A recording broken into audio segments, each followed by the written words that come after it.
एसे डिसपुटेड थाबाय बेखौ रायलायनानै थि खालामो आरो मोनसे जाहैबाय जोङो जाय जाय माने गामिफ्रा बा गामिखौ लानानै बा एरियाखौ लानानै प्रब्लेम जादों बे जानायखौ रायलायनायखौ कन्टिनिउ खालामलांबाय थागोन आरो मोनसेया बिथांमोना जोङो बाथ्रा बुंना होदों मा जोंनि डेभेलपमेन्ट एक्टिभिटिस जे थाखा एसे मोनो जोङो भिलेज नटिफिकेसन जायाखै होननानै बे स्टप जानाय नङा आरो बावहाय जों मोनसे माबाखौ खाबुखौ मोनबाय थादों बे खाबुआव थांबाय थादों बे बाथ्राखौ बुंदों आरो थांनाय एसेम्ब्लियाव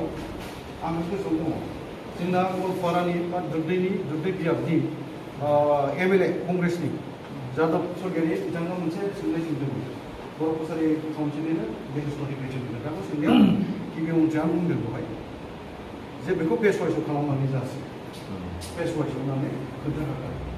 रायलायनायखौ लाखिलांबाय थागोन फेस वाइसआव खालामगोन होननानै दा जोंना माबा माबि बुजिहैदों नामा सोरबा माबा माबि बुंहैदों नामा बुङोब्ला खोथायाबो नेजाला समाबो नेजाला मोनसे दाथ' इलेक्सनबो फैखाबाय दा जाफुंखालाबो जानायालाय जाफुंखानाय नंखाला खिन्थु जोङो बांद्राय सिरियास जानानैबो बाराद्राय बोरैबा आरो मोनसे माबाखौ आङो सानबाय थादों गवालपारानि बाथ्रायाव जि जोंहा कर्डिनेसन गैया होनबा आफादगिरि कर्डिनेसनथ' दङ बाहायथ' कंग्रेसबो थाबाय BJP बो थाबाय माबाबो थाबायना आंनि साननायावथ' बहाय माब्लाबा आइनि इनभेस्टिगेसन जादों BJP-आ हय होनोबा कंग्रेसआ नो हय होनजागोन आरो कंग्रेसआ हय होनोबा BJP-आ नो हय होनजागोन जाखासिन बहाय आइनि इनभेस्टिगेसन फैगोनखौ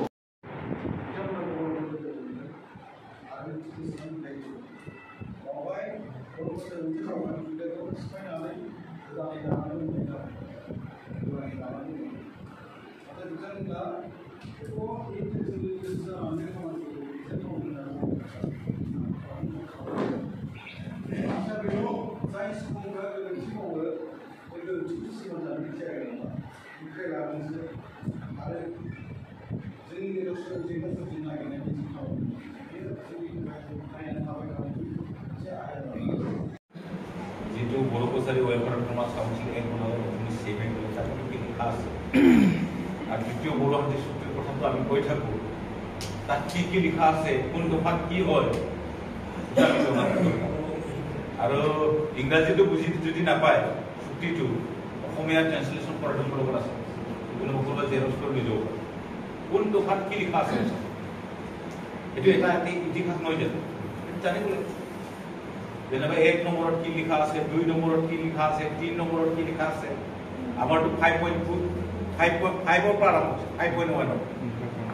5.1 মতে আমাক বড়ো কছাৰী ৱেলফেয়াৰ সমাজ কাউন্সিল 5.2 মতে কি হৈছে বিটিআৰৰ বাহিৰৰ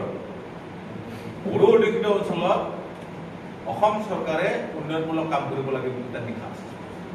এইটো আমি জানিব লাগিব কোন দফাত কি আছে 3 নম্বৰ চুক্তিৰ 3 নম্বৰ কিমান দফাত আছিলে BTC-টো সম্প্ৰসাৰণ হ'ব লাগে এক্সটেনশ্যন হ'ব লাগে তাত লিখা আছে এইবিলাক কিমান কাৰ্যকৰী হ'ল এইবিলাক জনাটো অলপ দৰকাৰ কেতিয়াবা লৈ যাবি দাদা জেৰক্স কৰিব মোৰ লগত আছে আজি নানিলো মোৰ বেগত থাকে অসমীয়া হ'লে স্পষ্ট কৰি লিখি পায় ইংৰাজীত আমাৰো অলপ কিবা লাগে এইবিলাক সাংবিধানিক ভাষাটো আইনী ভাষাটো বুজিবলৈ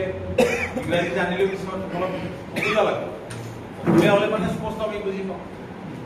এইটো জনাৰ দৰকাৰ दा बे बेलायाव आं आरो गोलाव बाथ्रा बुंनो नागिराखै जाहाथे बयबो एसे बाथ्राफ्रा जोंना सालाया जाहाथे सौथुआ बबार होननानै बेखौ एसे बुजिया था बबे आयदायाव जों मा समाव मा बुंनांगौ बेखौ जुदि नों बुंनो हायोबा आरो लिडार मानसिफ्रा एसे सानफ्रामबो एसे एक्टिभ मुडआव थानांगौ दं उपाय गैया दं आपडेट जानानै थायाबा निउस पेपारजों एसे ससियेल मिडियाजों जयित जानानै एसे आपडेट थाबा मोजां मालाबा जोंबो खोब बेस्थ मालाबा हास्लाबा थेवब्लाबो सेस्ताया थाबाय थानांगौ दा आं मोनसे खावलायनाया बेनो